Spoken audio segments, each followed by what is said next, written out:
City India news, महाराष्ट्रातील लोकप्रिय news channel.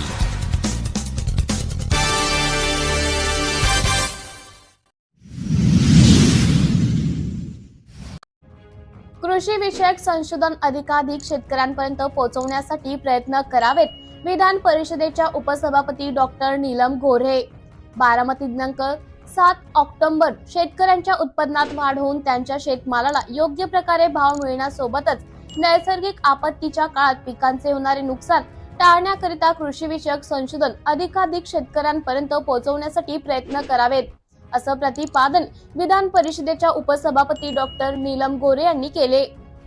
कृषी विकास ट्रस्ट संचलित कृषी विज्ञान केंद्र माळेगाव येथे रोटरी क्लबच्या वतीने आयोजित ग्रीन गोल्ड 2 दिवसीय शेतकरी प्रशिक्षण शिबिराच्या उद्घाटन प्रसंगी त्या बोलत होत्या। या शिबिरास पालघर, ठाणे, पुणे येथील शेतकरी उपस्थित होते। त्याचबरोबरच रोटरीच्या प्रकल्प संचालक मनीषा कोंडस्कर, विभागीय स्थापक, त्याचबरोबर रोटरीच्या प्रकल्प संचालक मनीषा कोंडस्कर, विभागीय व्यवस्थापक रश्मी कुलकर्णी, प्रतीक्षा माई, वृषाली खिरे, डॉक्टर संजीव जैन, डॉक्टर सुनीता जैन आदी उपस्थित होते। डॉक्टर गोरे म्हणाल्या, केंद्र व राज्य शासनाच्या वतीने शेतकरी कल्याणाच्या वीज देयकात माफी, महिलांना कृषी विषयक बाजारपेठेत स्थान मिळवण्याकरिता लखपती निधी योजना आदी योजना राबवण्यात येत आहे। त्याकरिता पुरेसा निधी उपलब्ध करून देण्यात येत आहे।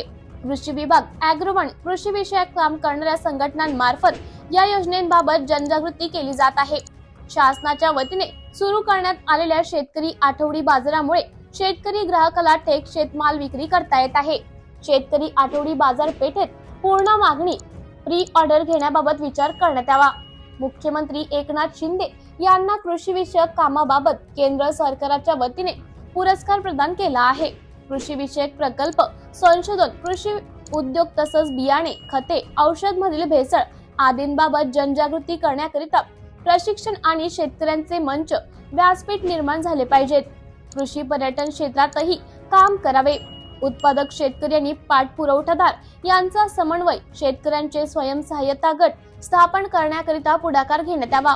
कृषी विद्यापीठामार्फत सेंद्रिय शेतीवर मोठ्या प्रमाणात काम करण्यात येत असून शेतकऱ्यांनी सेंद्रिय शेती करण्यावर भर द्यावा। पशु आरोग्य महत्त्वाचं असून याबाबत शेतकऱ्यांसाठी शास्त्रशुद्ध दृष्टिकोनाचे व्याख्यान आयोजित करावे। आपत्ती व्यवस्थापनाबाबत जनजागृती करण्यात यावी। कृषी वाचनालय स्थापन करण्याबाबत पुढाकार घ्यावा। या बाबींचा कृषी क्षेत्राला लाभ होण्यास मदत होईल। शेतकऱ्यांच्या आत्महत्या होणार नाहीत याबाबत सर्वांनी दक्षता घ्यावी, असं आवाहन डॉक्टर गोरे यांनी केले आहे। शाश्वत विकासाच्या उद्दिष्टपूर्तीकरिता काम करावे। तापमान, अतिवृष्टी, निसर्गाचे बदलणारे चक्र यासारख्या बाबींचा कृषी घटकावर परिणाम होतो। त्यामुळे शाश्वत विकासाच्या उद्दिष्टांपैकी शेतकऱ्यांशी निगडीत 17 उद्दिष्टांविषयी व्याख्यात्यांनी या शिबिरात शेतकऱ्यांना मार्गदर्शन करावे। आगामी काळात शाश्वत विकासाच्या उद्दिष्टपूर्तीकरिता काम करावे। कृषी विभागाच्या वतीने राज्यात क्षेत्रनिहाय पीक पद्धती घेण्याबाबत नियोजन केले असून त्या भागातील शेतकऱ्यांनी आपल्या भागाचा विचार करून पिके घ्यावीत, असं आवाहन डॉक्टर गोरे यांनी केले आहे। यावेळी डॉक्टर गोरे यांनी कृषी विज्ञान केंद्रात करण्यात येणारे विविध संशोधन प्रकल्प, कलमे, रोपे, प्रशिक्षण, अन्न प्रक्रिया केंद्र आदींबाबत माहिती जाणून घेतली। श्रीमती कोंडुस्कर यांनी कार्यक्रमाचं प्रास्ताविक केलं।